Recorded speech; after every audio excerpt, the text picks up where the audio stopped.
தனுசு லக்னத்திற்கு 7 மற்றும் 10ஆம் இடங்களுக்கு அதிபதியான புதன் கலஸ்திர ஸ்தானாதிபதி, தொழில் ஸ்தானாதிபதி, உத்தியோக ஸ்தானாதிபதி என்ற தன்மையை பெறுகிறார். இவர் கன்னி ராசியில் ஆட்சி உச்சம் பெற்றார். 7ஆம் இட பாதகாதிபத்தியம் பெற்று இங்கு இருப்பதால் செய்யும் தொழிலில் பாதகத்தையும் தடைகளையும் தருவார். வாடிக்கையாளர்கள் அல்லது பங்குதாரர்களால் பிரச்சனை வரும். அலுவலகத்தில் பணி புரிபவராயின் சக ஊழியர்களால் தொல்லைகள் ஏற்படும். 4ஆம் இடத்தை பார்வையிடுவதால் நல்ல கல்வியையும் வீட்டு யோகத்தையும் தரும். அதே சமயம் சில தடைகளை கடந்துதான் அவற்றை பெற முடியும். ஜாதகர் ஆண் என்றால் மனைவியானவர் வேலைக்கு செல்பவராகவோ அல்லது சுய தொழில் புரிபவராக இருப்பார்.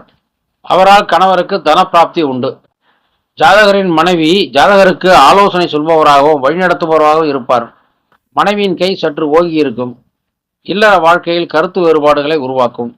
இந்த கன்னிபுதன் உத்திரம் நட்சத்திரத்தில் இருந்தால் தந்தை வழி ஆதாயம் உண்டு. தந்தையின் தொழிலை செய்பவராகவும் இருப்பார். தர்ம காரியங்களில் மனம் ஈடுபடும். இந்த புதன் அஸ்த நட்சத்திரத்தில் இருந்தால் தொழிலில் முடக்கத்தையும் ஏற்றத்தாழ்வுகளையும் சந்திப்பார். தொழிலால் பெரும் கடனையும் சந்திப்பார். ஏதாவது நிறுவனத்தில் வேலை செய்பவராக இருந்தால் நிறுவனத்தோடு அடிக்கடி கருத்து வேறுபாடு ஏற்பட்டு வேறு வேறு நிறுவனங்களுக்கு மாறுவார். இந்த புதன் சித்திரை நட்சத்திரத்தில் இருந்தால் வெளி மாநிலம் வெளிநாட்டில் வேலை பார்ப்பவராக இருப்பார். அங்கு ஈட்டிய செல்வத்தை சொந்த ஊரில் முதலீடு செய்வார், வீடு கட்டுவார். ஜாதகரின் பிள்ளைகள் நல்ல கல்வியை கற்பர். பிற்காலத்தில் பிள்ளைகளும் வெளியிடங்களில் பணிபுரிவர்.